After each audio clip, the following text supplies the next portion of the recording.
Picture this. You're standing at the summit of a great stone pyramid, under a sky so blue it almost hurts your eyes. The tropical sun glares down, heating the blood-streaked steps beneath your feet. Far below, thousands of people crowd a vast plaza. All eyes are on you. Drums pound like a racing heartbeat, and the air is thick with the smell of copal incense, sweet and piney, mingled with something metallic and raw. A priest in vibrant feathers and a jade mask raises his obsidian blade behind you. Your own heart slams in your chest, knowing it's about to be offered to the gods. How in the world did it come to this tonight? We're traveling to the heart of the Aztec Empire to uncover how the Aztecs chose their sacrifices and why anyone would accept such a fate. It's a journey into a world both mesmerizing and terrifying, where faith and fear intertwine. Before we dive in, a quick word. I'm curious, where are you listening from right now? If you're tuning in late at night from somewhere in the old lands of the Aztecs, or maybe from half a world away, let me know in the comments. I love knowing how far these late-night adventures reach, and if you find yourself wide awake at 2 a.m. listening to me describe ancient rituals, consider giving this a like. It really helps the channel. All right, get comfortable, dim the lights, maybe close your eyes if you like. We're going back in time over 500 years, to a city of floating gardens and towering temples. And at the end of this road lies a chilling question: what made someone the chosen sacrifice in Aztec society? Stay with me. It's going to be an eye-opening ride. Open your eyes to the splendor of Tenochtitlan, the Aztec capital, as it was in its prime. The year is 1507 and the city stretches across an island in the middle of a shimmering lake. Canals crisscross the city like watery streets, bustling with canoes carrying everything from ripe avocados to warriors in jaguar skins. As we walk, or perhaps gently paddle through the city, it feels alive in a way that's almost magical. Snow-capped volcanoes loom in the distance, but here at city level, the air is warm and filled with the scent of life. Maize tortillas cooking on clay griddles, flowers from the floating gardens, and the unmistakable tang of copal incense drifting from the temples. You and I wander into the grand marketplace of Tlatelolco, where the whole world seems to be on sale. There are merchants from far-off lands speaking a dozen tongues, offering jade, quetzal feathers, and rich cacao beans. The chatter of bargaining mixes with laughter and the occasional shout. We pass a stall with bright parrots squawking in wicker cages, and another with fine cotton cloaks dyed in rainbow hues. For a moment, it's easy to forget that this vibrant city has a darker heartbeat. But as we move past the rows of vendors, we notice something that makes us shiver a bit despite the sun, a line of skulls mounted on a rack, grinning silently over the crowd. This is the Tzompantli, the skull rack, displaying the remains of past human sacrifices. Sunlight bleaches the bones ivory white. Each skull once belonged to a living person, a warrior, a captive, maybe a slave, whose heart was offered to the gods atop the nearby temple. The sight is jarring, even for an Aztec. Some shoppers glance respectfully and move on. Others, perhaps visitors from out of town, pause with a mix of awe and dread. You can almost feel those empty eye sockets follow us as we pass. I lean toward you and murmur with a half smile, sensing your unease. They're for the gods. It's what any Aztec would say. Sacrifice isn't murder in their eyes. It's debt payment. They genuinely believe their very existence is owed to the gods' generosity, and that debt must be paid in blood. See, according to Aztec myth, the gods sacrificed themselves to create humans and keep the sun moving. The sun god Huitzilopochtli fights every day to push back the darkness. But he can't do it alone. He needs nourishment, and not the kind you or I would put on a dinner plate. He needs that hot, pumping human lifeblood straight from a beating heart. Only then will the sun rise tomorrow morning. That's the brutal logic of this place. This is a deeply religious society. Everyone you meet, from the poorest farmer selling chili peppers to the great Emperor Moctezuma himself, accepts that sacrifices are as necessary as rain. It's a hard truth baked into every pyramid stone and every schoolchild's education. I remember being a small boy, clutching my mother's hand at my first glimpse of a sacrifice. The sight of the knife flashing and the blood cascading down the temple steps made me wail in terror. But my mother hushed me and said, "Hush, child. Without this, the sun would sleep and never wake." In that moment, even though I was shaking, I understood in my gut how important it was to everyone around me. From then on, I tried my best to swallow my fear and accept what the priests taught. This was the price we paid to keep our world alive. And it's not just the Aztecs. Most of their neighbors share similar beliefs. There's an acceptance that as a warrior, if you were captured by another city, you could be sacrificed. It was a shared belief that dying as a sacrifice or in battle was one of the very few ways you could get a privileged afterlife. The closest parallel is something like martyrdom, where you die for the gods and gain glory as a result. The vast majority of people, by contrast, expect a bleak afterlife in Mictlan, the damp, dark underworld. But if you're a man who dies in sacrifice, it's said you'll accompany the sun for 4 years, leading the dawn, and then return as a hummingbird or a butterfly dancing among the flowers, living in endless sunlight, drunk on sweet nectar. You can see why that might seem an appealing trade-off. Still, understanding it in theory is one thing. Standing here in the middle of Tenochtitlan, with that skull rack casting its long shadow, is another. You might be wondering, how do they decide who ends up on that rack? Surely not just anyone volunteers to have their head decoratively added to the collection. And you'd be right.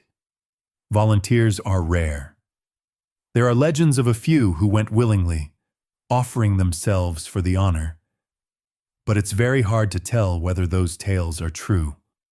The vast majority did not exactly raise their hands to be cut open. So who were they, as we leave the market and walk toward the sacred precinct? Let's talk about that. Most sacrificial victims were captives taken in war, often from enemy cities. War captives are the lifeblood of the temples, quite literally.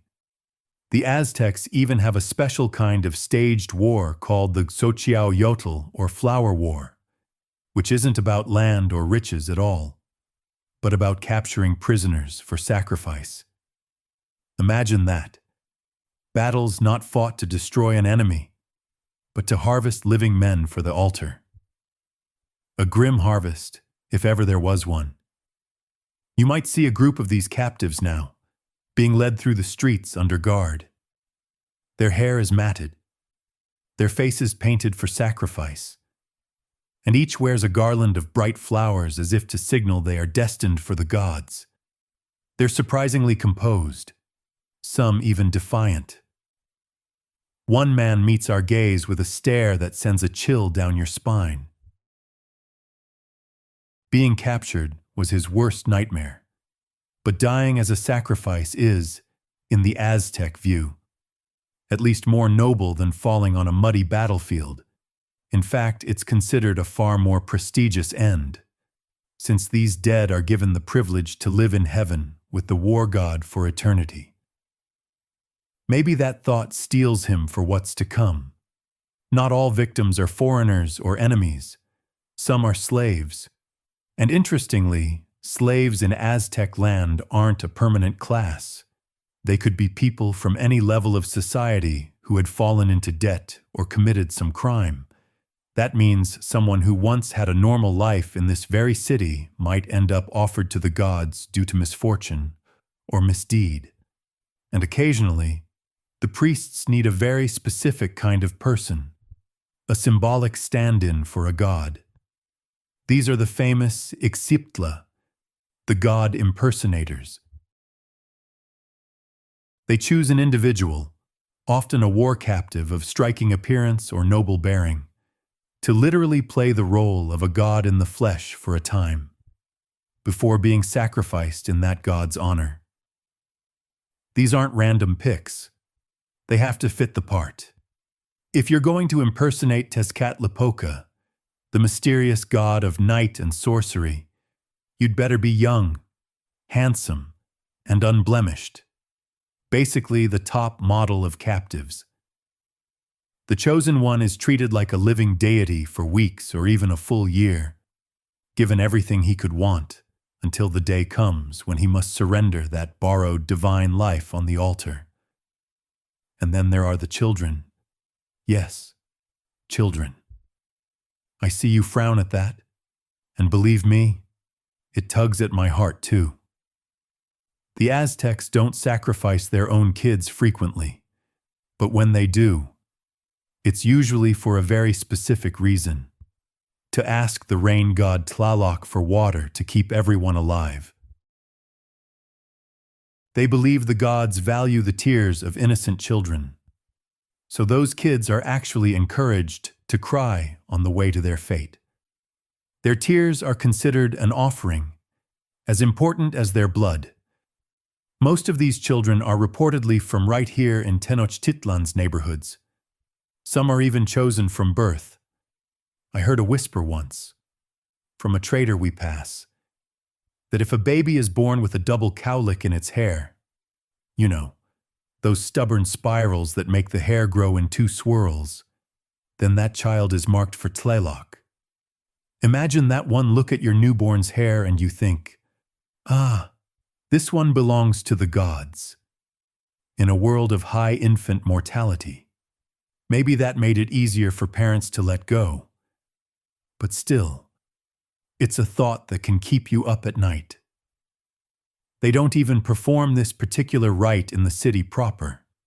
When the day comes, the priests lead these chosen children up into the mountains, to a remote lake shrine far from Tenochtitlan's busy streets. Perhaps even the Aztecs flinch at the thought of watching such a heart-wrenching spectacle in the middle of town. Still, they believe it has to be done.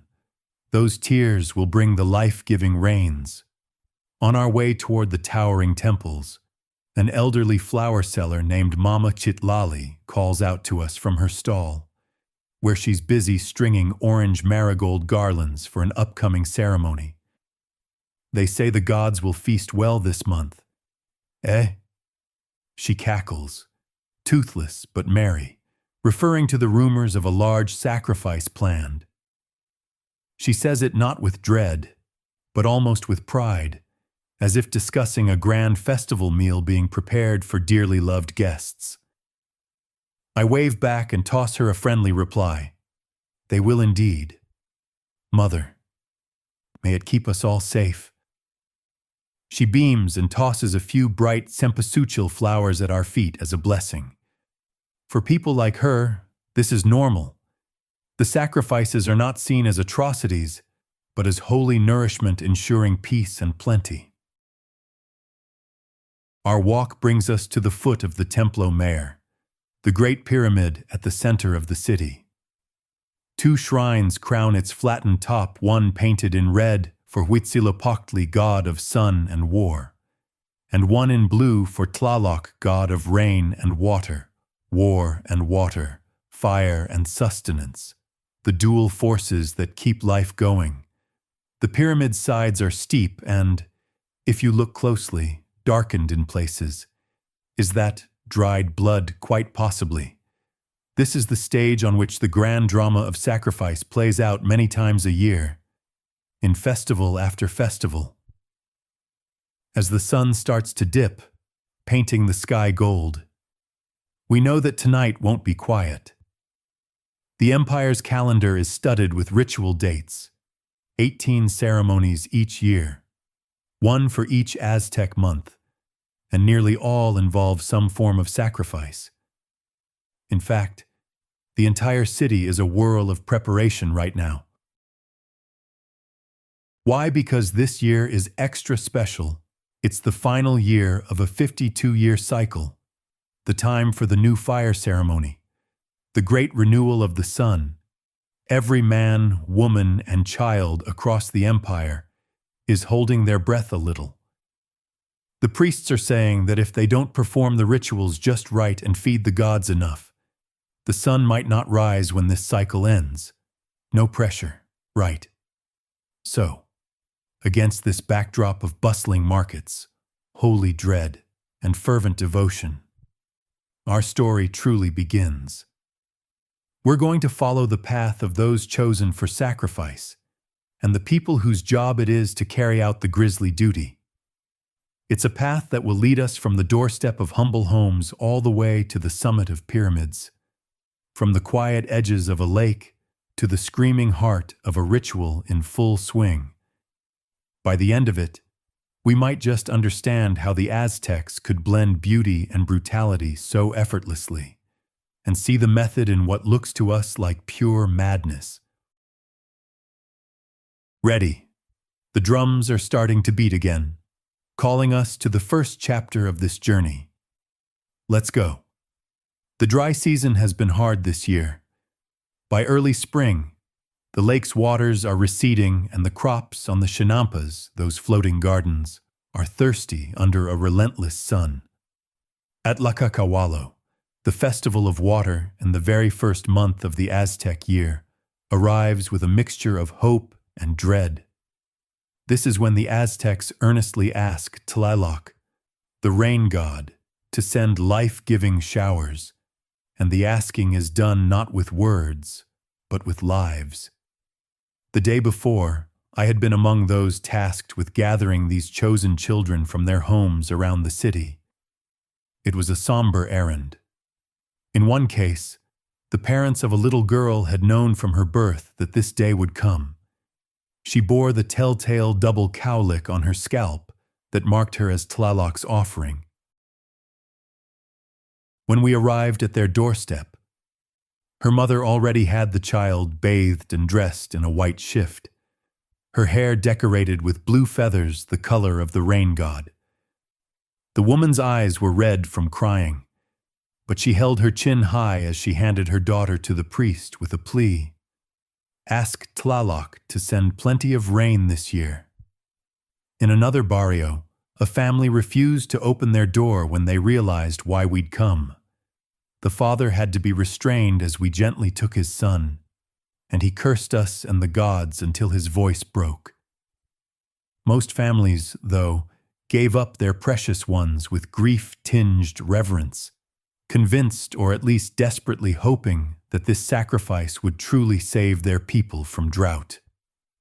Now it's before dawn, and I find myself on a narrow mountain path far from the city. Our small procession of priests and attendants is climbing toward a cold, sacred lake near the summit.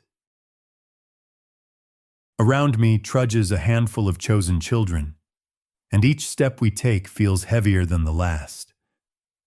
I'm the youngest priest among us, an apprentice in a white cotton robe, my hair still cut short in the style of a novice. Up ahead, two senior priests carry smoking braziers, the glowing coals illuminating the trail. The scent of copal resin wafts back toward us, sharp and cleansing. It's meant to purify the way, but right now my stomach is knotted with anticipation. We are escorting 6 children up this mountain, their ages ranging from perhaps 5 to 10, too young to fully grasp what's happening. yet old enough to feel the fear in the air. The oldest boy, about 10, walks stoically at the front. He's doing his best to be brave. I can see his small hands balled into fists at his sides. Behind him, a younger girl stumbles on a rock. She lets out a soft whimper, quickly stifled. One of the priests gently steadies her and murmurs a prayer. The sky above is still the deep purple of night, dotted with the last cold stars. The air up here is thin and biting. Each child's breath fogs in front of their face. Some are starting to cry, quietly at first, sniffles turning to sobs. And you know what? No one is telling them to stop. In fact, the priests encourage it.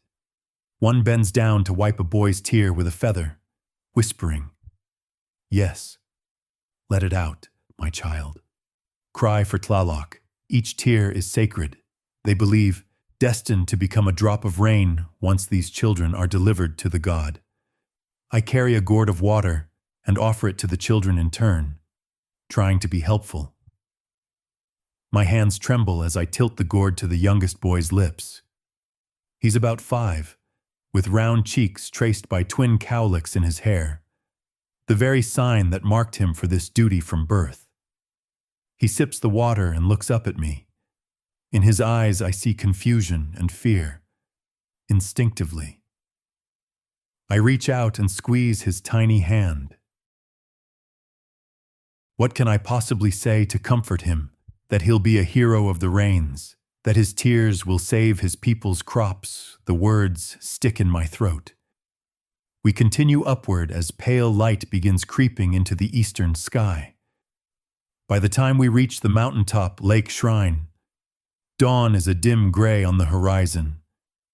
This place is eerily beautiful, a small crater lake cupped in the peaks, its waters black and still at this hour.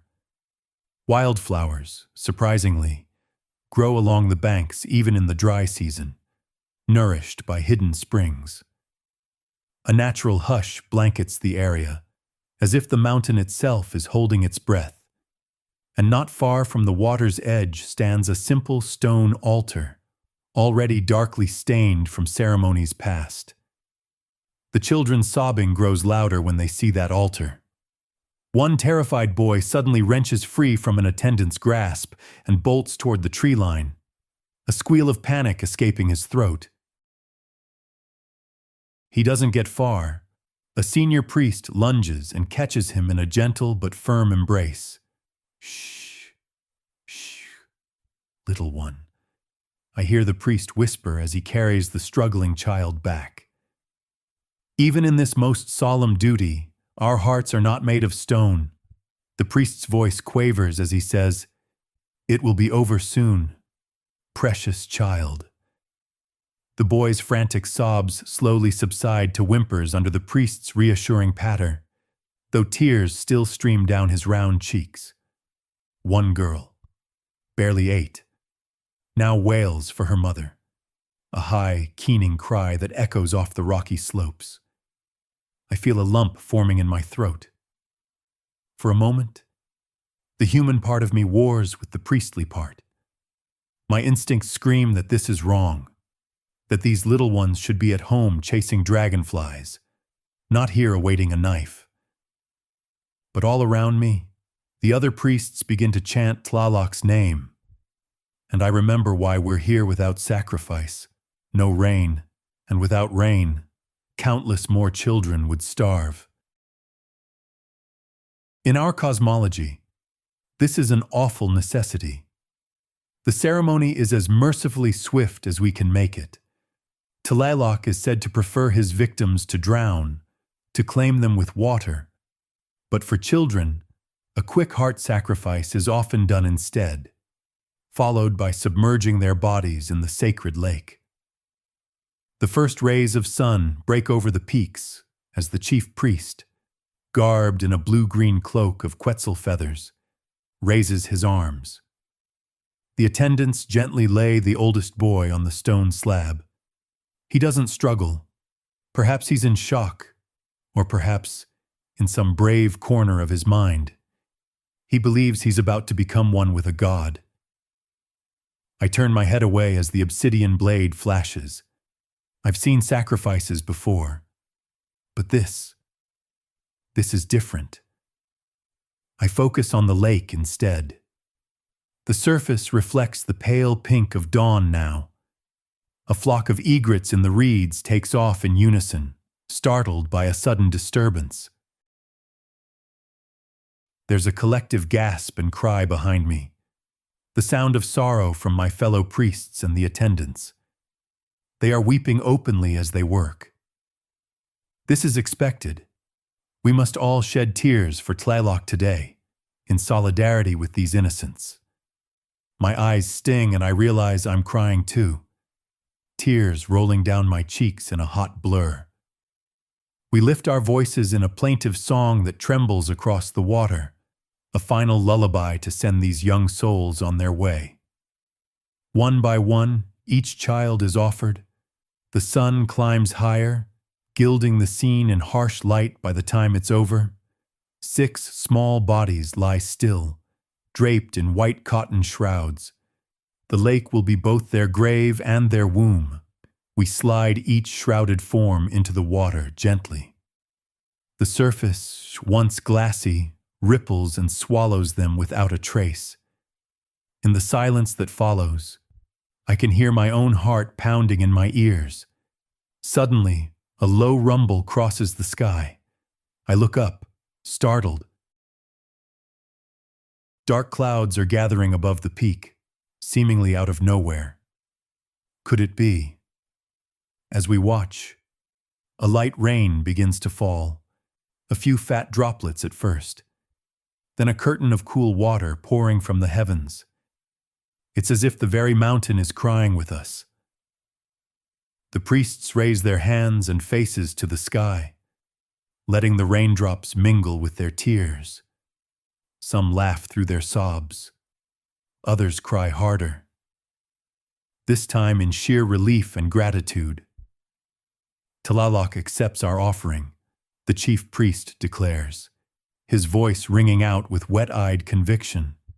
In that moment, soaked to the skin in this sudden downpour, I feel a complicated rush of emotions. Grief. Yes, a profound grief for what we've done, but also a fierce hope. The rains have come. The crops will drink. Our people will eat. And those children, their sacrifice is not in vain, I tell myself. They are with Tlaloc now, playing in his eternal watery paradise, honored forever. As we trek down the mountain on the now muddy path, the rain continues to fall around us, masking our tears. I catch myself whispering a prayer of thanks to the little boy with the double cowlick, to each of those 6 brave souls. This is the Aztec way, a life given so that many lives can go on. It's a bitter truth to swallow. I squeeze my eyes shut and continue walking, each footstep heavy, my sandals slipping on wet stone. Back in Tenochtitlan, by midday we arrive to a city celebrating under gentle showers. Farmers are out in it, arms raised in joy. Mothers carry their babies into the streets to let the precious raindrops kiss their foreheads. It is a scene of thanksgiving, utterly oblivious to the sorrow on the distant mountain. I see smiles everywhere, genuine, heartfelt smiles. Tlaloc has blessed us, people say. I force myself to smile along, but I can still feel the ghost of that little hand in mine. I think of the parents of those children. Did they know, were they told their child was now sacred? Perhaps they take comfort believing their little ones are now revered messengers to the gods. Perhaps that helps them sleep at night. I envy them that comfort. Before I can dwell further, a booming sound rolls across the city, the festival drums, signaling the next part of the cycle. Even as rain falls, The rituals continue. There will be dances in Tlaloc's honor, feasting and celebration of the newly quenched earth, life for the moment, triumphs, and death slips back into the shadows, waiting for the next call. Little do I realize, as I stand in that rain-soaked plaza, that this year's cycle of sacrifices has only just begun. There are many more debts to pay, many more gods to honor. The drums are calling again, and another kind of sacrifice is waiting on the horizon, one that involves warriors, honor, and the strange ceremony of golden skins. A few weeks later, Tenochtitlan is alive with a very different kind of energy. The rains have refreshed the air and the fields, and now the city turns its attention to Tlacaxipehualistli, the flaying festival dedicated to the god Xipe Totec, patron of renewal, agriculture, and strangely, of goldsmiths. Xipe Totec is worshipped as the flayed lord, and this festival is one of the most spectacular and macabre shows of the year. I arrive early at the courtyard of the Temple of Xipe, a smaller temple near the main pyramid, where the day's events will unfold. The plaza is already thronged with spectators buzzing with anticipation. Vendors weave through the crowd hawking snacks, roasted corn, amaranth cakes, pulque beer, as if this were a fair or market day. Children sit on their fathers' shoulders to get a better view. Warriors in feathered battle garb cluster together, bragging and placing friendly wagers on what's to come. There's a festive air, but underneath it runs a current of tension. Everyone knows they are about to witness men fighting for their lives. Quao, you made it. A familiar voice claps me on the back. It's my friend Yaotl, grinning from ear to ear. His name literally means warrior, but he's as jovial as they come when he's off duty. Yaotl is a veteran jaguar knight, clad in his battle garb, a jaguar hide suit with an open maw headpiece, showing his painted face through the fanged mouth. His face is streaked with yellow stripes today, and he radiates excitement. I can't help but smile back, though more weakly. I wouldn't miss it. I reply, stomach fluttering. In truth, part of me would rather be anywhere else. But duty calls. Priests must preside over the rituals. Yaotl jerks his chin toward a small group of prisoners at the far end of the courtyard. See that one there, he says proudly. Through the milling crowd, I spot a tall captive warrior stripped to the waist, his body painted chalk white and adorned with marigold flowers. He stands out, broad-shouldered and calm, despite the heavy wooden yoke locked around his neck and arms. I captured him last autumn in a skirmish with the Tlaxcalans. Yaotl continues. There's fierce pride in his voice. He fought like a jaguar. Took 3 of us to bring him down alive. Figured he deserved a warrior's death. I nod, understanding the unspoken meaning this man was deliberately spared on the battlefield to be sacrificed here, where his bravery could be displayed for all. It's considered far more honorable than simply killing him outright in battle. If he dies well today, legend will say he goes straight to the House of the Sun, following the sun god Huitzilopochtli across the sky by day, then becoming a hummingbird or butterfly that dances in the eternal sunshine. A far better fate in an Aztec's eyes than the dismal eternity of Mictlan. The sun climbs toward its zenith, and at last the ceremonies begin. With a fanfare of conch shell horns and the deep thump of huhuitl drums, the first gladiatorial sacrifice is announced. The crowd's murmurs hush expectantly. One of the priests gestures, and guards lead a captive warrior into the center of the ring. By custom, the captive is tethered by one ankle to a great circular stone platform, the temelacatl, effectively binding him to one spot. From my vantage, I see his chest rising and falling rapidly. He's a young man, maybe no older than I am, decorated with bright feathers and face paint to resemble Totec himself. In one hand, they've given him a weapon, a maquahuitl club, but not the real kind edged with razor obsidian. This one is set with feathers instead of blades, purely symbolic. A mock weapon for a very real fight. A hush falls. Then, with a shouted signal, the trial by combat begins. Yaotl is among the chosen Aztec warriors who will duel the captive. He springs forward with a whoop, brandishing his own maquahuitl. His is the deadly version bristling with obsidian shards. Yaotl circles, feinting to test his opponent. The captive squares his stance, surprisingly light on his feet despite the rope confining him. He swings his feathered club in a wide arc. Though it's a futile weapon, the man's strength is obvious. The whoosh of it cutting the air makes spectators gasp. For a few heartbeats, the captive actually looks formidable, like he believes he might win. Yaotl darts in and strikes. Crack wood meets wood as the captive blocks the blow with his useless feathered club. Feathers flutter to the ground. Angered, he counters, jabbing the club's end toward Yaotl's head. It's like watching a dance, two jaguars circling, one free, one chained to the center. Yaotl lets out a piercing snarl, imitating the jaguar whose pelt he wears, as he lunges. But it's only a matter of time. The captive's swings grow slower. His early burst of energy flags.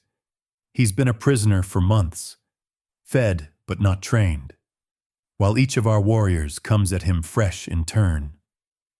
After Yaotl steps back, an eagle knight in a shimmering blue quetzal feather suit takes his place.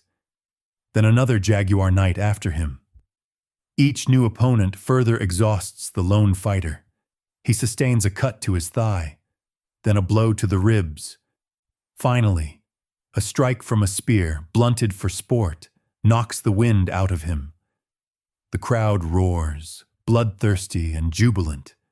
Yet, even on his knees, the captive refuses to collapse. Chest heaving, he roars back at the spectators in defiance, a last show of courage that actually draws respectful applause. I exchange a look with Yaotl, who has come to stand by me again, panting and exhilarated. There's admiration in Yaotl's eyes for the man's valor. In this twisted ceremony, both sides understand each other. With a decisive nod from the presiding priest, it's over. A quartet of temple guards rush in, restraining the panting captive. The fight has ended not by death in combat, but by ritual decree. The gods have been sufficiently entertained, and the warrior has proved his mettle. Now comes his true destiny. They unchain the man from the stone and, half carrying his limp, battered form, escort him up the steps of the temple platform. I follow with the other priests, heart pounding. This next part is my responsibility. The moment we reach the top, the drums change rhythm, a steady, doom-laden booming that reverberates in my chest.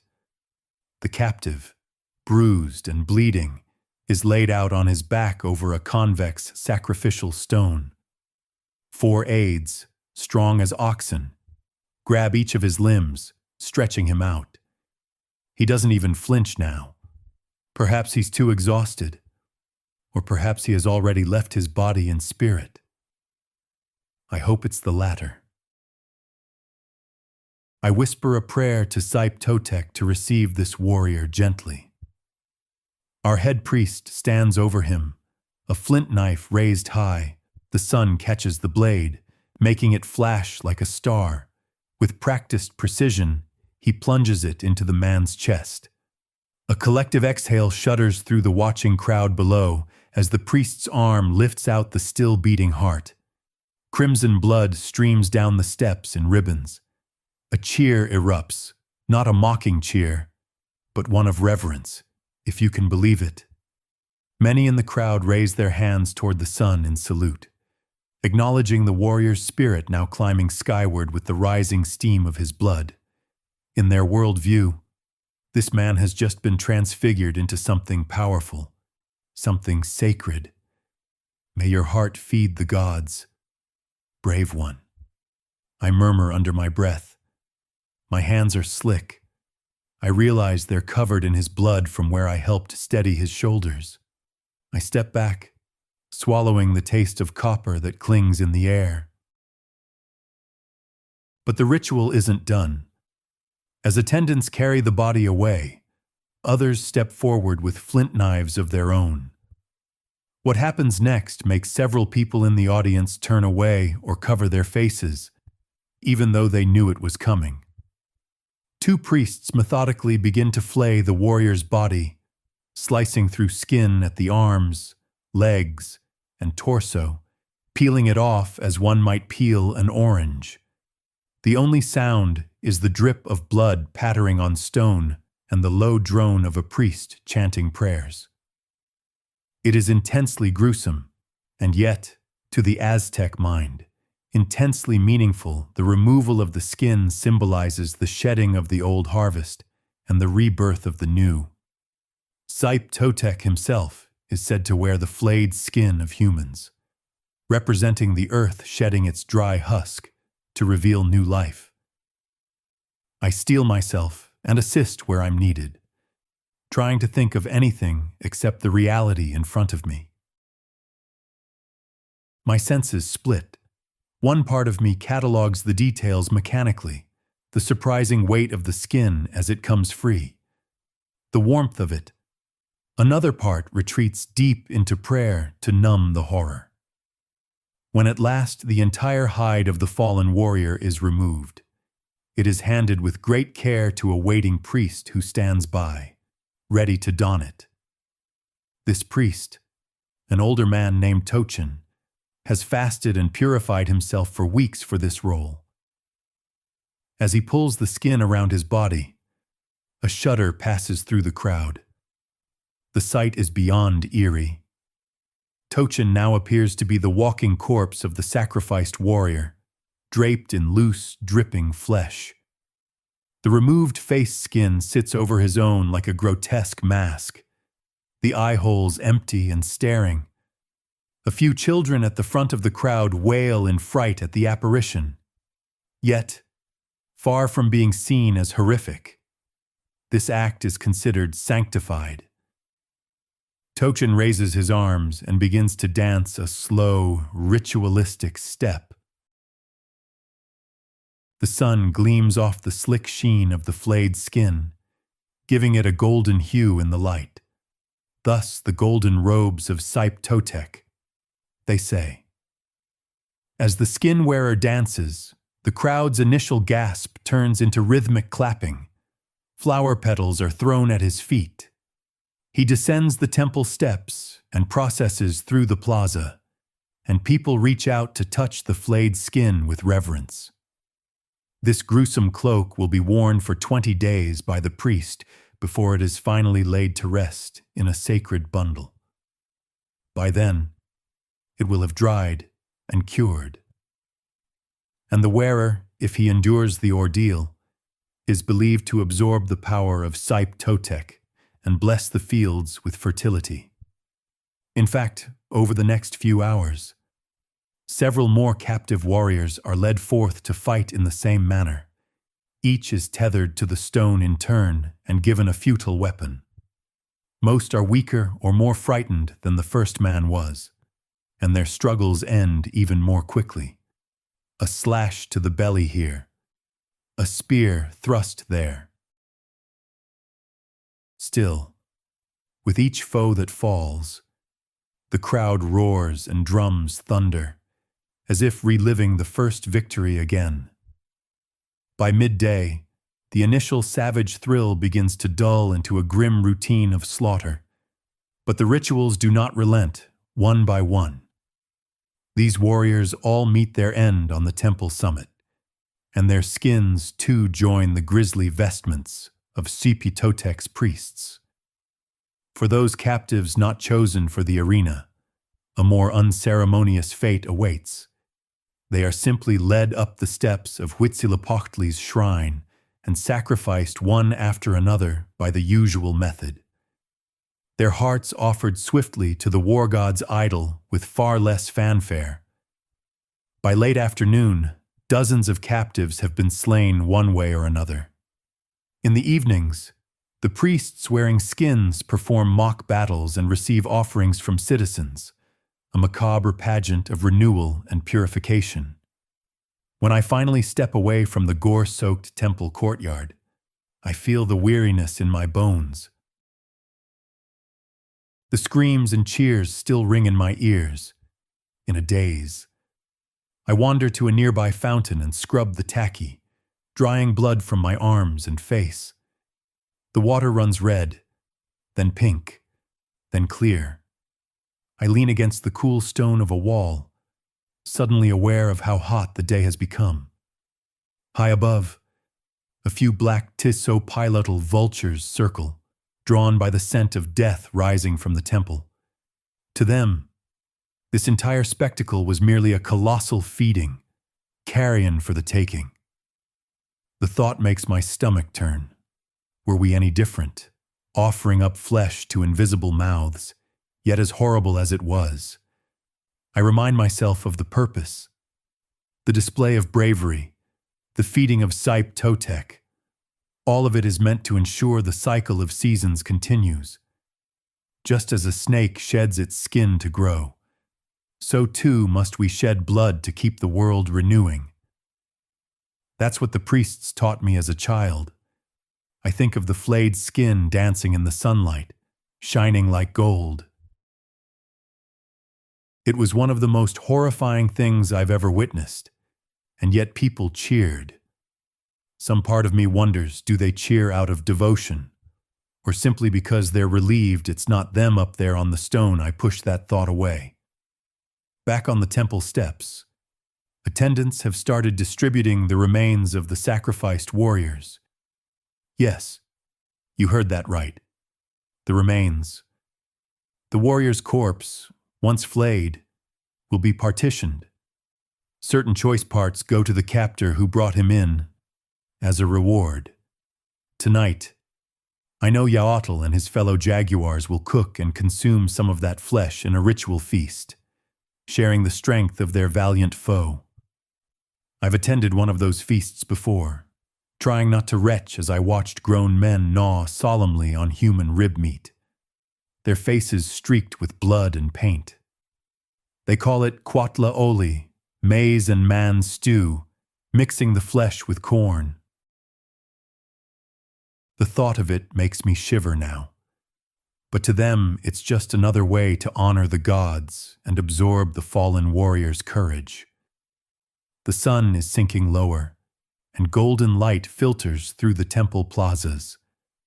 Blood has been spilled, flesh has been worn and eaten, and the crowd is dispersing, off to rest before another round of ceremonies tonight. As I make my way home, every muscle aching, I can't help but feel a deep tiredness in my soul. And it's only spring. More festivals loom ahead, each with its own demands, its own sacrifices. Sure enough, before I even reach my doorstep, a runner in ceremonial garb catches up to me with a message. The priests of the great temple require my service tomorrow at dawn. There is talk of the Tezcatlipoca impersonator's final days approaching. The young man who has lived a year as a god among us will soon meet his fate. My heart skips. I nod to the messenger, indicating I'll be there, and he darts off into the evening shadows. I stand there a moment in the empty street, the sky above painted in reds and oranges fitting colors. I think wryly, for this city of blood and sun. The flaying festival is over, but something tells me the most poignant chapter is yet to come, in the form of a man who has everything and is about to give it all up.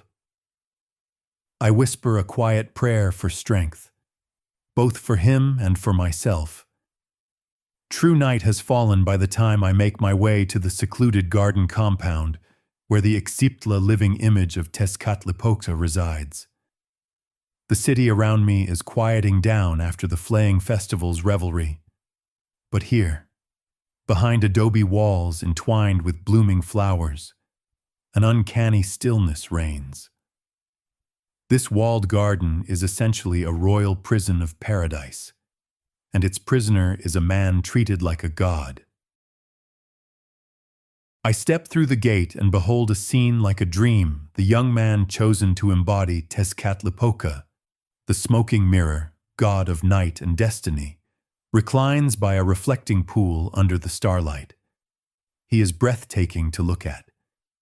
Dressed in embroidered finery, draped in jade jewelry and shimmering turquoise beads, he appears every inch a deity in human form. His long black hair has been carefully braided with quetzal feathers, and a crown of polished obsidian gleams on his brow.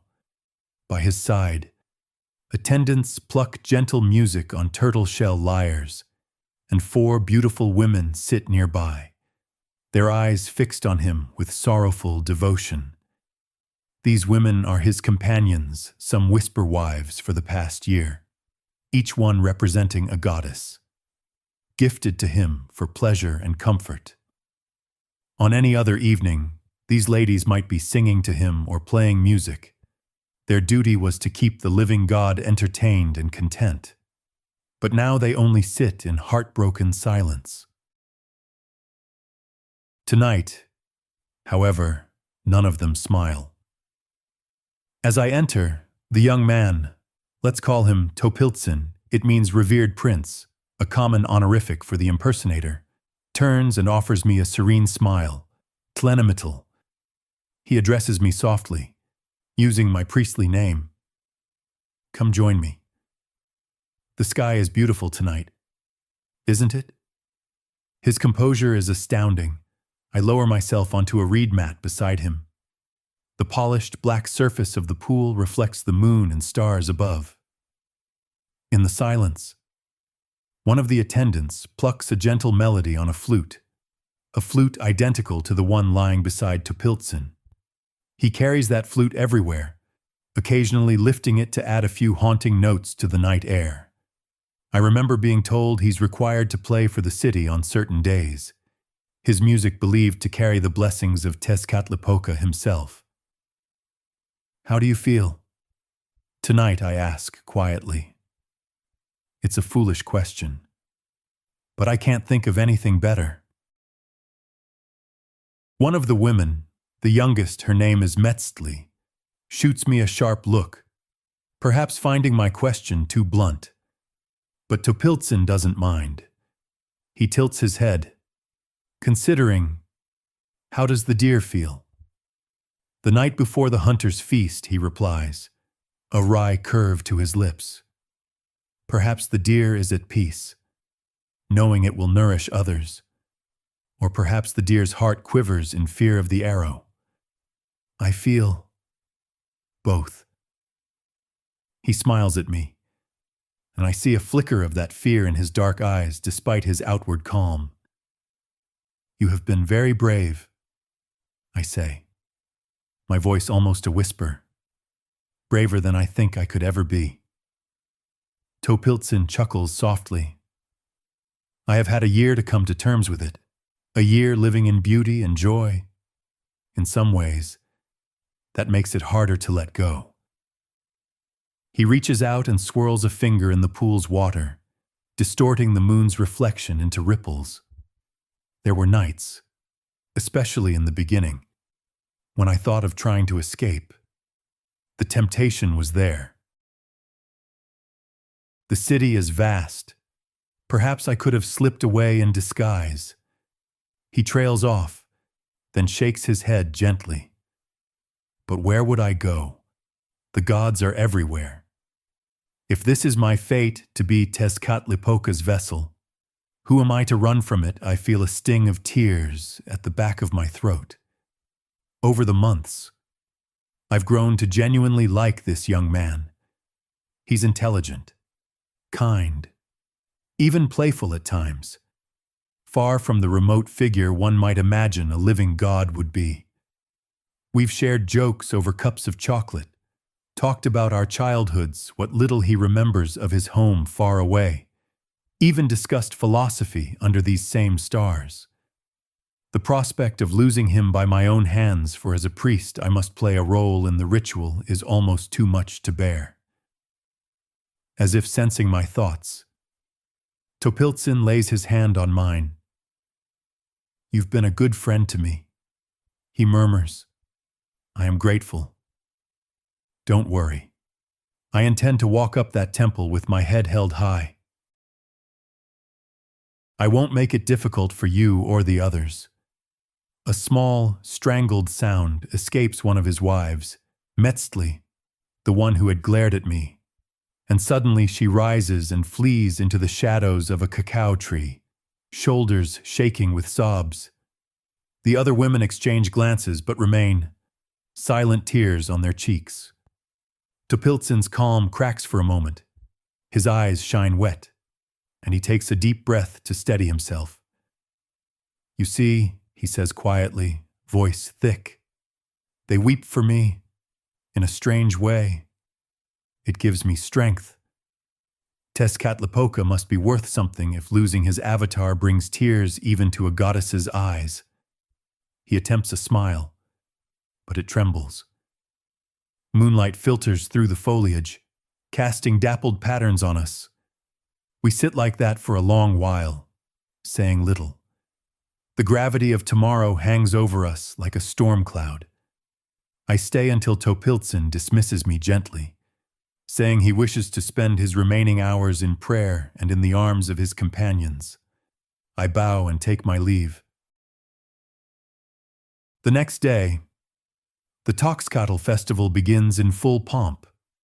This festival honors both Tezcatlipoca and Huitzilopochtli, but the city's attention is fixed on Topiltzin's final journey.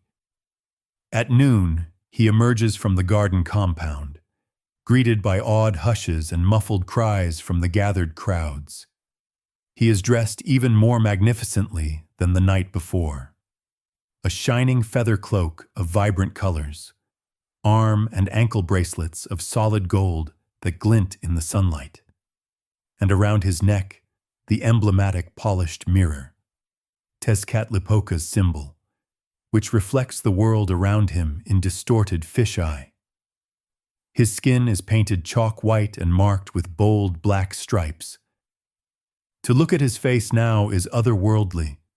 The priests have drawn black lines from his eyes down his cheeks, like trails of war paint or tears. 4 older priests, including my mentor, line up behind him, and we begin a procession through the city streets. I walk a few steps to his side, carrying a smoking censer of incense. Everywhere Topiltzin goes today, people kneel and present him with gifts, cacao, flowers, copal, and quetzal feathers, all laid before his sandaled feet. He graciously accepts nothing, only blessing them with a wave, as befits a god. Children run after us, trying to catch a last glimpse of their beloved Lord 1 year. Women in doorways ululate softly, a sound somewhere between celebration and mourning. The route takes us to 4 small shrines in turn, representing the 4 cardinal directions. At each one, Topiltzin climbs the steps and offers a prayer, playing a short melody on a delicate clay flute he carries. Each tune is haunting, echoing down the avenues. Onlookers cannot hold back their weeping. They know these are literally the last notes this living god will ever play. At the final shrine, after the final song, Topiltzin pauses, then slowly, deliberately, he brings the flute to his lips one last time and snaps it in half across his knee. The brittle instrument cracks loudly, an ominous sound that seems to linger in the stunned silence. It is the sign that his time as Tezcatlipoca is over. A low wail rises from some in the crowd when they see the broken flute. It's real now. The end is upon us. With solemn dignity, Topiltzin allows us to escort him toward the Great Pyramid. The Templo Mayor looms ahead, its twin temples waiting at the summit. My heart thuds dully in my chest as we ascend those steep, blood-stained steps once more. How many times have I climbed this pyramid? Dozens, but never with a feeling like this. I am acutely aware that at my side is not a struggling captive, not a disposable slave, but a man who has been cherished by the city, whom I have come to care for. Topiltzin mounts each step without hesitation. He even seems to grow in stature as he climbs, standing taller, exuding an almost radiant confidence. Perhaps he truly feels Tezcatlipoca's spirit filling him now at the end. The priests at the top begin the ritual chants and drums. The rhythm is slower than usual, more stately, an almost grieving tempo. At the summit, the high priest of Tezcatlipoca awaits in full regalia, a jaguar helmet adorned with obsidian mirrors, a cloak of night-black feathers. On the sacrificial platform lies a jade bowl and a sacrificial knife. Topiltzin does not need to be forced. He approaches the stone slab on his own. He turns to face the crowd spread out below in the plaza. Thousands have gathered, utterly silent, many with hands clasped in prayer or extended in supplication. From here, he must look indeed like a god addressing his people. He raises his voice in a resonant, clear tone that carries remarkably across the hush in Nahuatl. Not iknutli Tezcatlipoca nichuaz. He calls, I go now, forever a friend to Tezcatlipoca, a farewell and a promise all at once. A collective sob shudders through the masses. Then Topiltzin lies back on the warm stone of the altar of Huitzilopochtli of his own accord. Two attendant priests take hold of his arms, two of his legs, formalities at this point, as he has already submitted. I position myself near his head, tasked with steadying it and perhaps whispering final prayers. I see his chest rising and falling quickly now, the only betrayal of fear. His eyes, however, stay wide open, fixed on the sky above, as if searching for a glimpse of the god he's about to meet. The high priest steps forward, ceremonial knife in hand. The blade is made of razor-sharp obsidian, black as midnight and hungry for light. My mentor begins the intonation Tezcatlipoca, Moyokoyani, Tloque Nahuake, calling on the god by his many titles to receive this offering. I lean down and speak softly into Topiltzin's ear, words we customarily offer to those about to die. Go with courage, precious eagle. Your sacrifice sustains us all. My voice breaks a little. I hope he didn't hear that. He turns his head slightly toward me and, astonishingly, smiles. There are tears at the corners of his eyes that trickle into his hair. Live well for me, friend, he whispers, so softly I barely catch it. Before I can reply, a gurgling gasp escapes his lips. The knife plunges into Topiltzin's chest, expertly slicing through skin and muscle to find the heart. I reflexively grip his shoulder and forehead to keep him still. His body tenses once, a spasm of pain, and I feel his pulse thrumming under my fingers wildly, then fading. The priest's arm withdraws, and in his fist he holds the prize, a human heart, steaming in the cool midday air, blood trailing in ribbons down Topiltzin's once immaculate garments. A great cry goes up from the crowd, a mix of anguish and exaltation. The high priest, face splattered with scarlet, raises the heart toward the sky. "Tiachkan," he cries. "Behold your food." The sun overhead seems to flicker as if in acknowledgement. For a moment, my vision blurs. I realize my cheeks are wet. I've lost all composure. Tears are streaming freely down my face. Next to me, one of the other priests is openly sobbing as he rings a golden handbell to signal the ritual's climax. There is no shame in it. On this day, even the priests mourn. Topiltzin's heart is placed in the jade bowl as an offering to Tezcatlipoca. His body, now an empty vessel, is carefully lifted by the attendants. According to custom, it will be treated with a degree of reverence, decorated and perhaps later consumed in parts by the nobles as a way to partake in the god's essence, though I can hardly stomach thinking of that now.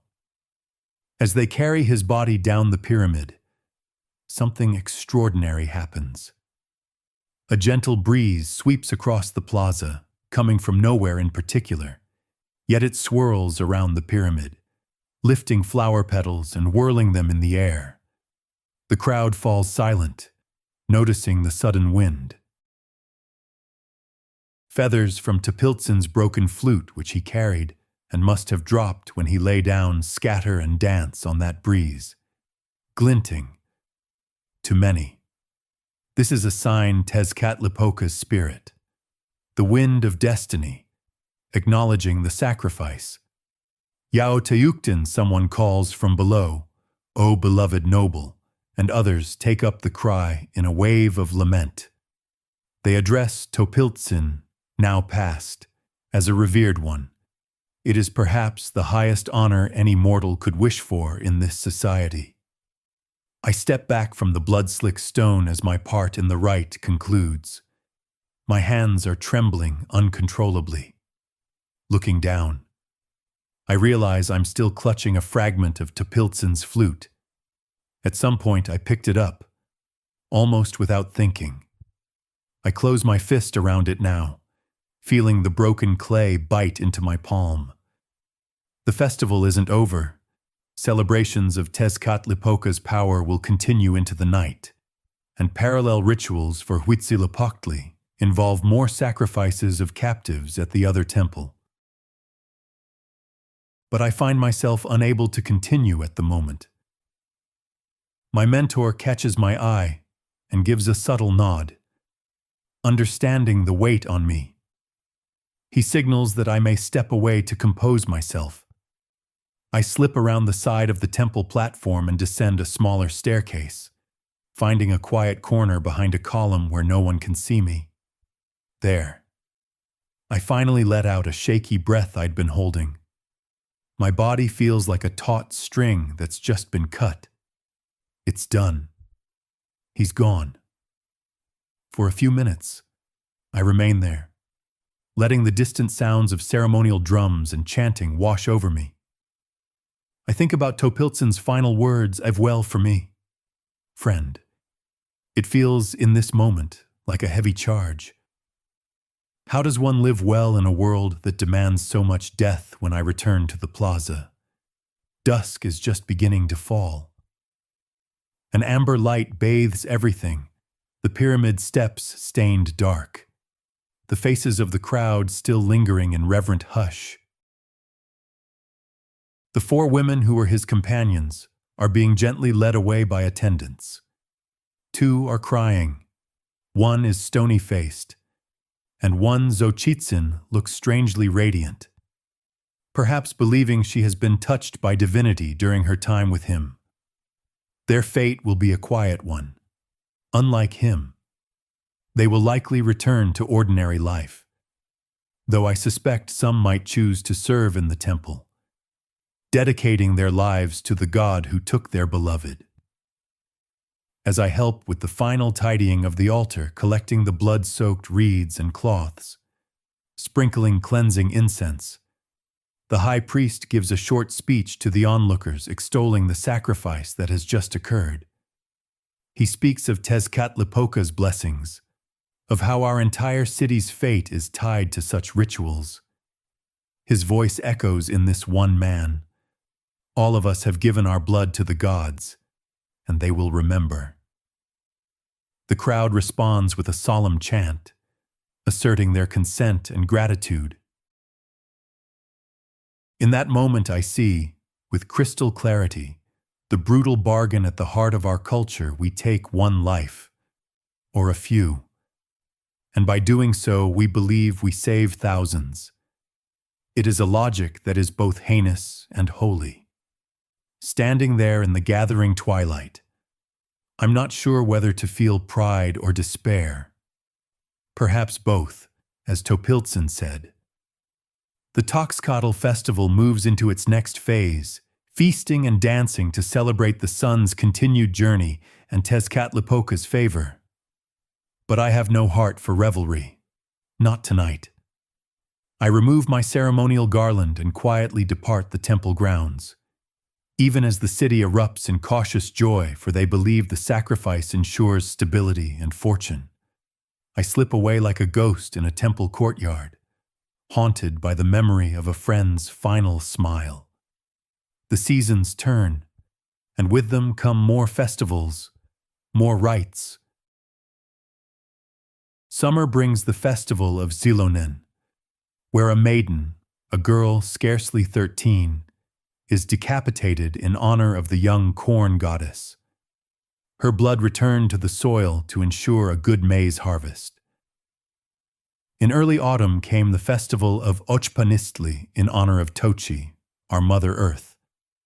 The priests selected a young woman of serene beauty, I remember her name was Malia, to play the role of the goddess.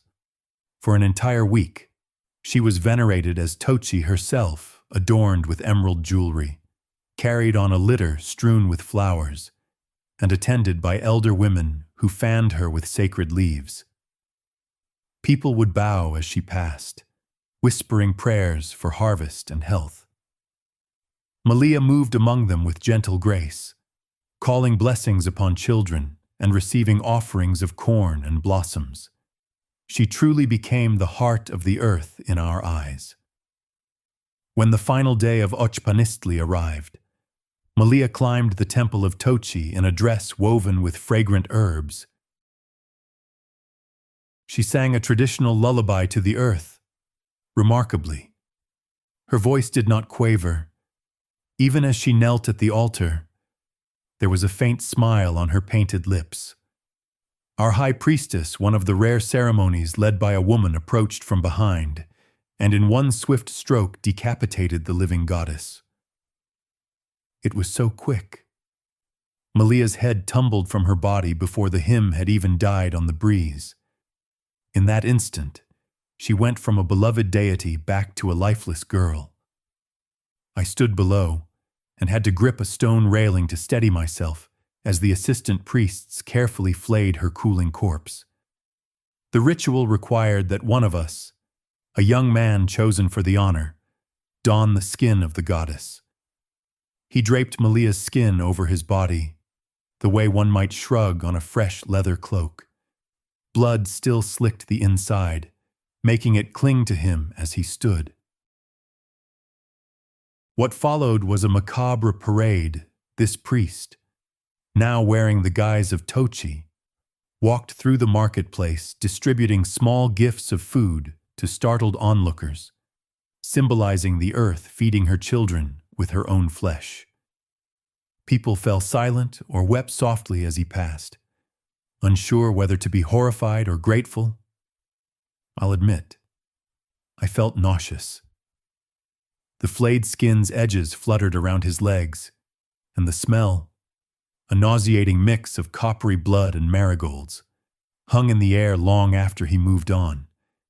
Yet according to our traditions, this gruesome display was a blessing. The old skin of the earth sacrificed so that new life could bloom.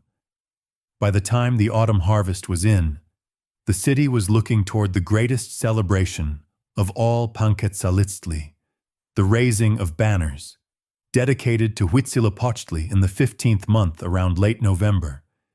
This would be the grandest sacrifice of the year. The emperor has been intensifying campaigns against enemy towns all summer, determined to stockpile captives for these winter rites. It is said that for Panquetzalistli, the emperor wishes to outdo all previous sacrifices. We all remember the tales of the Great Pyramid's dedication not long ago, how the steps ran red for days.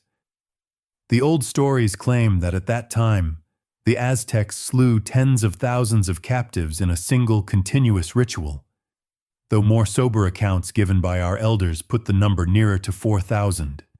Either figure is dreadful to imagine. Now, Moctezuma seems determined to prove that under his rule, the gods will be fed just as lavishly. I've heard whispers among the temple priests, hundreds of prisoners have been reserved for this month's rites.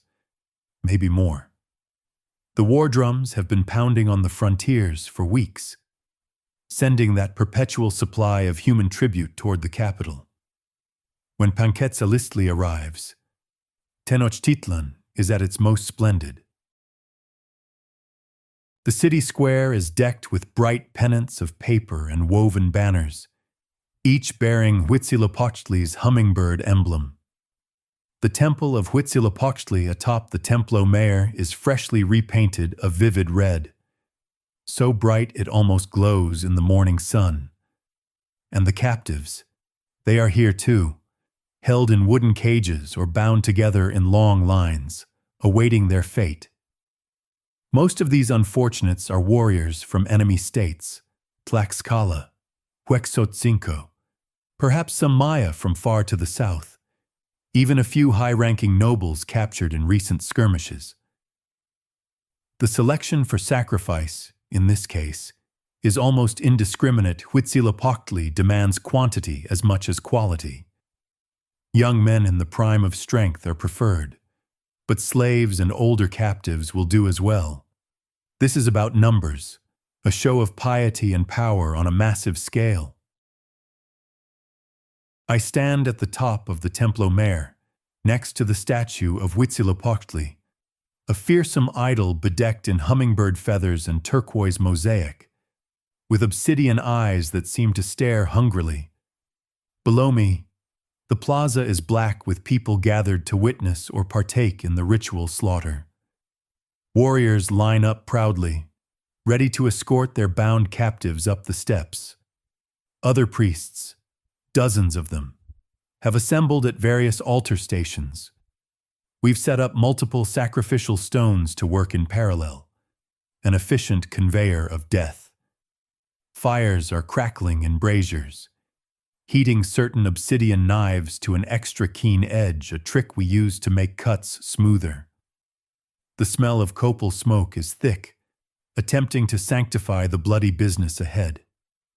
At a signal from the Cihuacoatl, the high priestess, acting as master of ceremonies today, the drums begin a thunderous, ecstatic beat.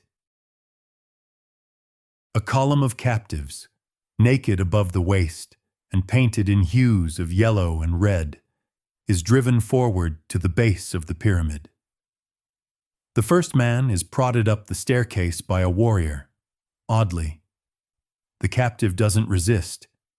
Maybe he's dissociated, or maybe he believes in the honor of what's coming. But when he reaches the top and sees me and my colleagues, our white ritual garments already spattered with previous sacrifices, he starts to tremble, eyes darting like a cornered deer. Two attendants grab him under the arms and legs and swiftly sling him onto the nearest stone, which is convex to arch the chest upward. The man cries out in Nahuatl, "Axque, Nimiquas, no, I die," a strangled, despairing shout that cuts off as one priest presses a wooden gag between his teeth. In one practiced motion, the officiating priest, my mentor, raises the obsidian blade and drives it into the man's chest. Hot blood spurts from the wound as the priest's arm saws and then lifts out the still twitching heart. He holds it aloft to the sky, and a roar erupts from the crowd. Tochtli. Tochtli, some cry an exultant cheer, meaning rabbit. Rabbit, a symbol of bounty. Oddly enough, the heart is placed in a golden chalice at the idol's feet. The body is shoved aside, down a chute where it begins to slide down the pyramid steps, leaving a smeared red trail behind it. No time to pause. Another captive is already being dragged up as the attendants quickly swab the stone with a cloth mostly for traction. It's important we not slip on pooling blood. Next to me, another team is working on a second victim, and another beyond that. At 3 stations across the pyramid top, hearts are being raised to the heavens in grim synchrony. And so it goes. One after another. They come. Each man's chest is opened in a matter of seconds. Each heart is torn out and fed to the braziers, the smell of roasting blood adding to the acrid haze. Each body is dispatched, tumbling down the stairs, limbs flopping like rag dolls, to be collected at the bottom by waiting attendants. The steps become slick and literally run red. Thick rivulets of blood cascade downward, making the pyramid look as if it's bleeding from its very stones. I lose count of how many times I repeat the motions chant. Steady the victim, slice, extract, raise offering, push body. My arms are drenched up to the elbows. My priestly white cape is utterly soaked and clinging to my skin. The heat of the sun and the exertion puts me in a red-tinted haze. At some point, my mind detaches to survive. The screams blur into one long wail in my ears. The faces of the dying become a series of masks, each one contorted in pain or terror or, sometimes, eerily, acceptance. In this fugue state, I almost operate like an automaton. One man spits curses at us as we lay him down. I vaguely recognize the Tlaxcalan tongue, full of venom. He's still cursing when the knife plunges. We send him off with his rage unsaid. Another is just a boy, maybe 15. He's whimpering for his mother even as his heart is lifted out. Yet another captive, a hulking brute of a warrior with jaguar claws tattooed on his chest, actually manages to wrench an arm free in the struggle and grabs a fistful of my hair in one last act of defiance, yanking my head close with surprising strength. I stare into his furious brown eyes for a heartbeat. "Butcher," he rasps at me, eyes full of venom. He spits something else in his own tongue. Curses, no doubt. Perhaps swearing that we are the real monsters and that our empire will pay for this bloodshed someday. I don't know his language well, but the fury in his tone is unmistakable. He clearly does not consider this an honor, not at all. And he is not alone. I've heard how our subject peoples speak of us behind closed doors, calling us tyrants and worse. It's an unsettling thought amid the revelry. An attendant swiftly clubs the captive on the skull to subdue him, and we carry on. But that look, that word, butcher, slices through the fog in my head. Is that what I have become? I don't have time to reflect. Duty pushes me on. By late afternoon, it is done. A mountain of corpses lies at the base of the pyramid, arranged in rows like cordwood. The stone steps are so slick that the last attendants descending have to grip a guide rope to keep from slipping in the gore. The sunlight slants golden and thick through the dissipating smoke. My entire body is quivering with exhaustion. I drop the knife from my hand. My fingers are so cramped I can hardly straighten them. The crowd below is half in a stupor, half in ecstasy from the spectacle. For many common folk, this was a grand show, terrifying. Yes, but also affirming. They've witnessed the ultimate devotion to Huitzilopochtli. Some are singing praises, others hugging their children tightly relieved. No doubt that the blood spilling wasn't theirs. The warriors who provided the captives are strutting about, thumping their chests, their prestige elevated with each enemy they delivered to the altar. I see Yaddle among them, face splattered with blood like mine, holding up a severed arm, probably a trophy from one of his captives, while his comrades cheer and clap him on the back. My legs threaten to give way, but I remain standing for the closing rites. The high priests, in a final flourish, present the collected hearts to the statue of Huitzilopochtli, burning them to ash as offerings. The air fills with an overwhelming charnel smell, part incense, part cooked meat, part coppery blood. Down in the plaza, a team of slaves begins the grisly work of hauling the bodies to the Tzompantli skull rack and to the butchering racks beyond. Many of these bodies will be dismembered, hearts already given to the gods, the fleshy thighs and arms to be gifted to the warriors and nobles for ritual feasts later tonight. One Spanish witness would later write that they ate human flesh, just as in our country we eat beef from the butchers. And it's disturbingly true. The pieces will likely even be sold on the sly in the marketplace. I know I will be expected at a feast in the palace to bless a stew that, I'm certain, will contain bits of these bodies. The thought that I might have to watch people eating those roasted human parts almost sends me retching over the side of the pyramid. As the sun dips toward the horizon, painting the sky in blood-red streaks, the Panquetzalistli sacrifices conclude. Hundreds of hearts have fed the flame. The war god's appetite, for now, is sated.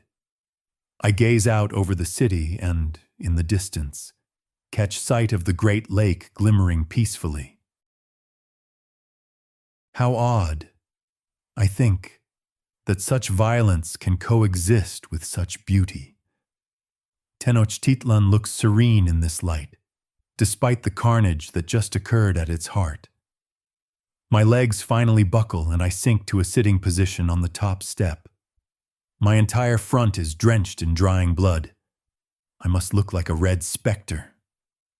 None of the other priests bat an eye. They are as stained and bone-weary as I. Some are softly chanting prayers of thanks. Others simply stare, thousand-yard stares, into nothingness. In the back of my mind, a realization dawns. This was the last scheduled festival of the solar year. Only one more great rite remains, the greatest of all, the new fire ceremony, the binding of years, which will mark the start of a new cycle. I should feel relief that this marathon of death is nearly over, that perhaps we have bought our God's favor richly, but in truth, I feel nothing. Or maybe I feel everything. Too much to parse. Pride, revulsion, fatigue, faith, doubt. They swirl inside me like eddies in the lake. I think back to Topiltzin's gentle smile, to the little boy's trusting hand, to the fierce gaze of that jaguar warrior calling me a butcher. All their faces flash in my memory like specters at the edge of my vision. I squeeze my eyes shut. It has to mean something, I tell myself. It can't all be for nothing. We give these lives so that the sun will rise, the rains will fall, the corn will grow, and our people will live. This is the bargain our ancestors struck long ago. Who am I to question it? Drawing a deep breath, I force myself upright. The new fire ceremony is days away, Preparations will begin at once. There is no time to indulge in self-pity or philosophical angst. I wipe my sticky hands on my robe, a futile effort, and begin to help gather the ritual implements. As I do, I murmur a prayer that all this sacrifice, all this blood and heartbreak, truly does hold the cosmos together as we believe. Because if it doesn't, then we have done unimaginable horror for nothing. And that thought I simply cannot bear. For the last 5 days, the Nemontemi, the ominous empty days at the end of the calendar, our city has been eerily quiet. No ceremonies, no new fires, only constant prayer and fasting, as everyone prepared for this perilous night. As the sun sets on the final day of the 52-year cycle, every fire in the empire is extinguished. From the great temple braziers to the lowliest hearth in a peasant's hut, all flames are intentionally allowed to die out. The entire city of Tenochtitlan goes dark in unison. Imagine it, a metropolis of hundreds of thousands plunging into absolute darkness. By choice. It's an eerie, unsettling thing. The usual warm glow from windows and street torches disappears, leaving only the cold light of the stars and a thin sliver of moon. People have scrubbed their homes and thrown away old cooking utensils, old clothes too. They say nothing old must remain to taint the rebirth of the world. In the noble quarters, they've been tying bundles of 52 reeds together, symbolizing the completed cycle bound up and finished. Pregnant women are locked away in granaries, their faces painted blue to prevent them from turning into monsters in the darkness. So the superstition goes. Children also have their faces painted and are kept from sleeping, to stop them from transforming into mice. These may sound like wild folk tales, but on this night, nobody wants to take chances. The great dread of this night is hard to overstate. I can feel it in the air like a taut string. As twilight deepens, families gather on their rooftops or in courtyards, eyes fixed on the sky. Neighbors huddle together, speaking in hushed tones, if at all. What if the sun never rises again? That question hangs unspoken over everyone. In the streets, usually bustling with evening activity, nothing moves. Wild rumors fly among the people. Some say if the ceremony fails, the fearsome tsitsimime, star demons, will descend and devour everyone at dawn. Others whisper that the moment the current cycle ends, pregnant women might turn into wicked creatures and attack their own families. I pass a home where I hear a child whimpering and a mother soothing. Hush. It will be all right. The priests will make sure the sun comes back. I hope she's right. For my part, I'm making my way through the pitch-black streets by memory and starlight, heading toward a rendezvous outside the city. There's a sour taste of anxiety on my tongue. We priests have our own fears if we fail tonight. If the fires do not rekindle, the people might decide we are to blame. But let's not dwell on that. Time creeps by. Eventually, I join a solemn procession moving across one of the causeways that connect the island city to the mainland. Our destination is a hill called Huixachtlan, the Hill of the Star on the eastern shore of the lake, the very spot designated for the new fire ritual. Darkness has fully fallen by the time we begin ascending the slope. A crowd of observers from the city trails at a safe distance behind. They won't come all the way up, but they want to watch from afar. Looking back, I can see Tenochtitlan in the distance, normally aglow with thousands of fires, now sitting as a black silhouette against the starry sky. Not a single flame flickers. It's as if the city itself has died. We climb in silence. The wind on the hilltop cuts through our thin cotton robes, raising goosebumps on my skin. I see one of the younger acolytes near me trembling, whether from the cold or sheer terror, or both. I quietly reach over to steady his hand, and he flashes me a tense, grateful smile in the darkness. At the summit, a large bonfire pile has been prepared but left unlit.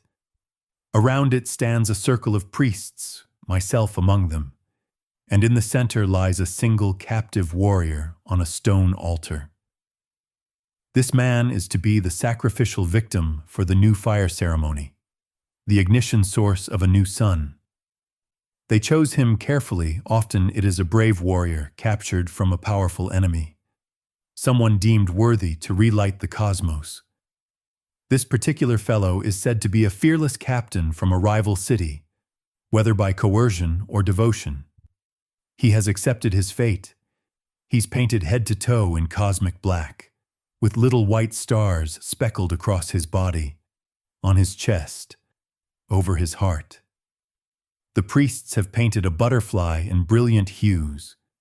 That is where the fire will start. Far below on the lake, I can faintly see the multitudes of my city's populace. Tiny torches and lamplights, the only lights allowed dotting rooftops where people stand waiting, watching us. No one is asleep in Tenochtitlan tonight. The great fear has fallen on all nations of the empire. As the chroniclers say, we all fix our gaze on the night sky now. The world above is breathtaking. The Milky Way arches overhead like a gauzy ribbon, and countless stars shimmer in the moonless dark. Among them is one cluster we're all paying particular attention to, the Pleiades, the Seven Sisters. According to our priests' calculations, the Pleiades must reach the zenith, the point directly above, at exactly midnight. If they manage that, it means the world hasn't ended yet. If, by some unthinkable chance, the Pleiades stop moving in the sky or vanish, then this is truly the end. I find myself thinking of the old legend of creation, how the proud gods once gathered to bring forth a new sun, and it was the smallest and humblest of them, Nanahuatzin, who leapt into the sacrificial fire and became the sun itself. A second god followed, becoming the moon. It took two divine deaths to light the world. That is why our priests often say, the gods require our sacrifices in return, to keep the balance, to pay back the debt. And that is why, atop this hill tonight, one brave man's death will rekindle the sun for all of us, echoing Nanahuatzin's ancient gift. The wait feels endless. The wind picks up, howling softly around the rocky crags. The only light comes from the glittering stars and the faint glow of distant torches in the valley below. The priest in charge, the fire priest wearing a turquoise mask and a cloak of woven pine needles, periodically looks down at a black and white painted cord, checking how much time has passed. No one speaks. Many of us silently mouth prayers to Xiuhtecutli, god of fire, or to the sun. The warrior lying on the altar is astonishingly calm. I can see his chest rising and falling steadily. Is he resigned or lost in trance? Perhaps he's praying too.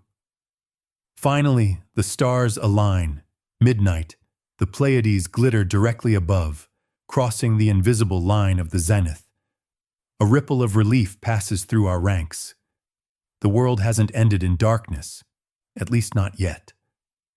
Now the crucial moment. The fire priest signals 4 of us to hold the victim down. We spring into action, seizing the warrior's wrists and ankles. The fire priest dons a pair of jade fire sticks strapped to a wooden handle, the sacred Mamalhuasli, essentially a fire drill. He positions its sharp end over the warrior's bared chest, right above the painted butterfly. In a swift, practiced motion, the priest plunges a separate flint knife into the warrior's chest. cutting a quick vertical gash. The man's body bucks, but we hold him firm. A gush of blood soaks the butterfly design. The victim grimaces, biting back a scream. He's trying to be brave, even now. He wants to die honorably. The fire priest then immediately inserts the pointed tip of the drill into the open wound. He begins twirling the drill between his palms at lightning speed, using the man's chest cavity as a fireboard. For a moment, nothing. The night is deathly silent. Every soul on the mountain and in the city below holding their breath. Then a wisp of smoke curls upward, followed by tiny tongues of orange. The wood catches, a flame flickers to life within the warrior's chest, feeding on the blood and tissue as much as on the cedar shavings packed around the sticks. A collective sigh of awe sweeps through our circle. One priest lets out a joyous cry. Down below, even at their distance, the masses see that faint glow on the hilltop. A tremendous shout erupts from the city. We can hear it swelling like a wave across the lake. The warrior on the altar, miraculously, is still half alive at this point. His eyes roll toward the fire blooming inside his own torso, and in them I see an expression not of pain, but of transcendence, as if he too realizes that through his sacrifice, the son will be reborn. Then his body goes limp. The new flame is carefully transferred to a bundle of dry reeds, which whooshes up into a bright blaze. It is done. The sun has been renewed for another 52-year cycle. We lift this torch high and plunge it onto the waiting bonfire pile. It catches immediately, roaring upward. The entire hilltop is illuminated in a wash of golden light. From the city below rises a tumultuous sound, tens of thousands of voices crying out in jubilation. Horns blare. I see fireworks. Yes.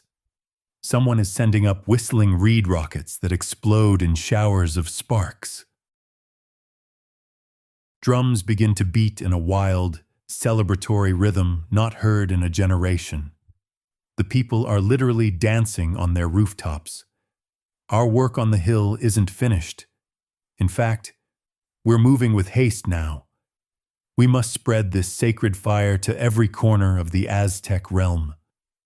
Runners bearing torches dash down the hillside, where dozens of canoes wait to ferry the flame across the water. From Tenochtitlan to the farthest provinces, they'll carry that fire so each temple and home can be rekindled with it.